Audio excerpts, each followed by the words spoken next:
Okay, Calc, here we go. Notes for 10.2. This is not anything new than 10.1. It just organizes the information a little bit better. All right, last week of distance learning, we can do this. All right, so distance and displacement. We just talked about that in the earlier note sheet, okay? It is the definite integral of the velocity. Remember, displacement is the original function, if you remember.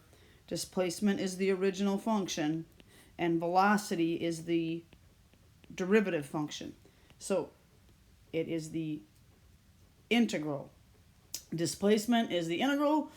Distance is the integral of the velocity, but you have to have absolute value. Okay? So let's go to the first example. We have a quadratic, x squared minus 7x plus 10. And we are the interval from 1 to 4. So the first thing we're going to do is we're going to sketch the graph and we're going to find the x-intercepts.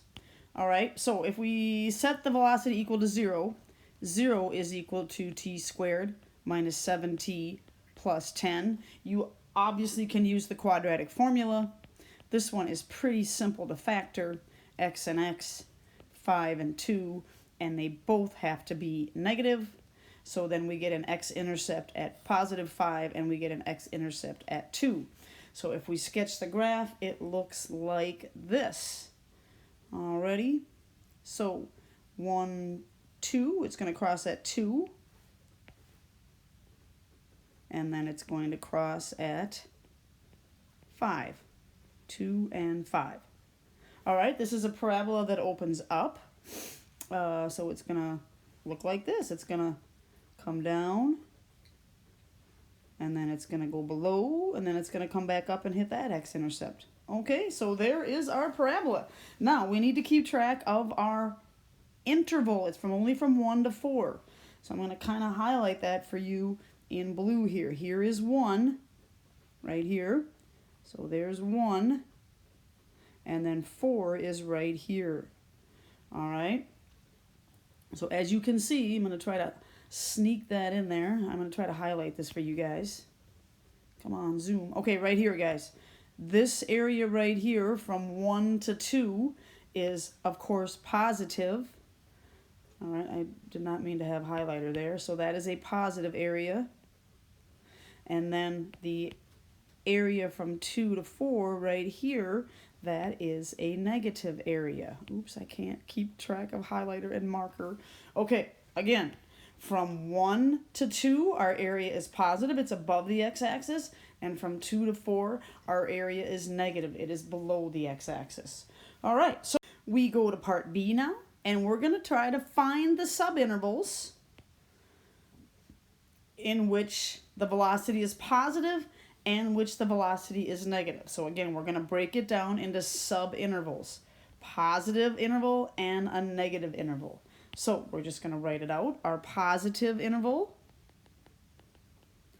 is from 1 to 2. That is where our area is above the x-axis.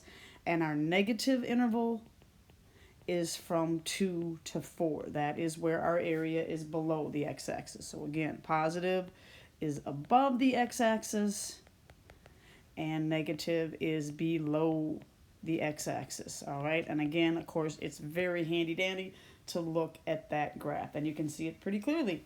Okay, so the next part, C, we are going to be talking about finding the displacement and the distance traveled in each of these subintervals. All right, so when we're taking the when we're trying to get the displacement and we're given the velocity, that is an integral. All right, so we're going to do our positive integral.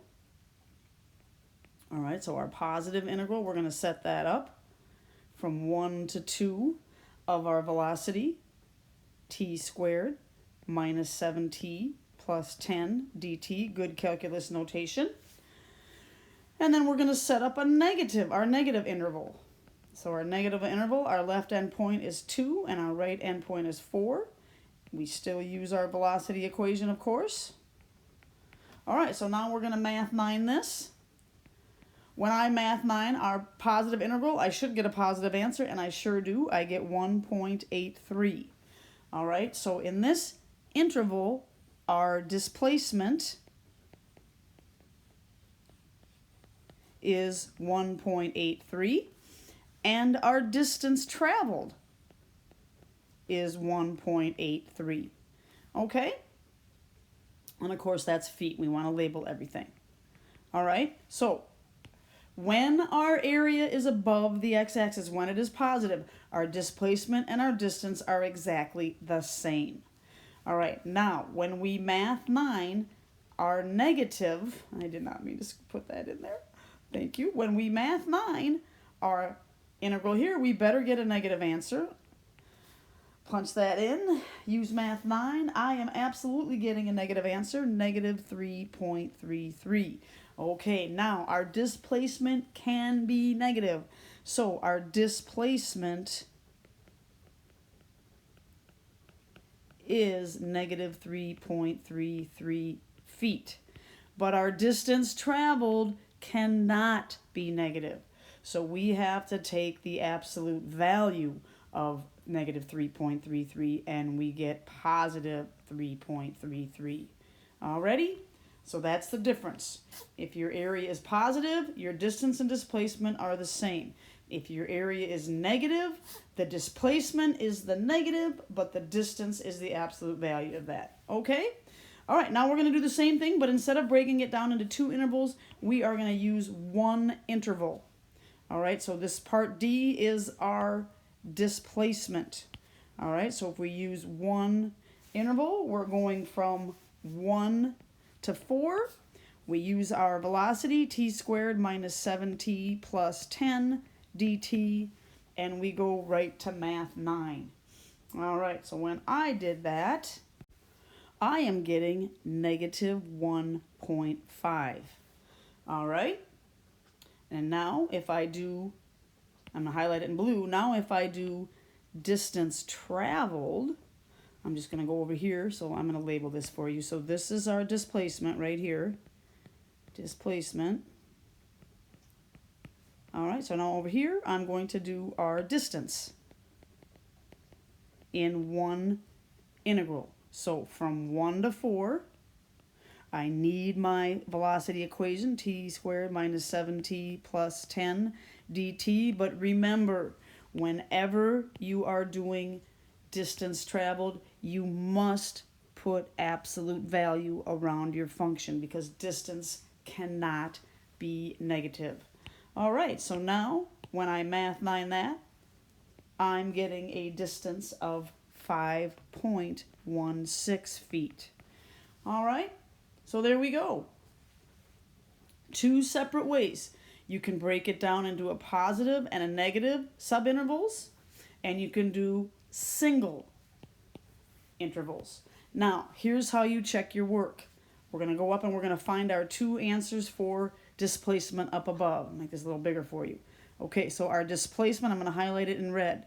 Our displacement was 1.83 from 1 to 2, and our displacement from 2 to 4 was negative 3.33.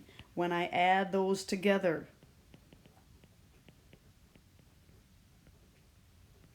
I take my 1.83 and I add it to my negative 3.33, I am getting negative 1.5, which is exactly what I got right there. It's kind of how you can check your work. All right, now let's do the same thing for distance. Let's make sure our answers make sense. I'm going to highlight it. Our distance up here was 1.83. Our distance for this interval was 3.33. So when I add those together, 1.83 plus 3.33, hey, I am getting positive 5.16, which I should. It's the same. All right, so there's our 10-2 notes. Pretty quick. All right, so again, recap. We can find distance and displacement 2 ways. We can split it into positive and negative subintervals, and we can use single integrals with the whole interval. We just have to remember for distance, it gets absolute value. All right, pre-calc. Way to go. See you later.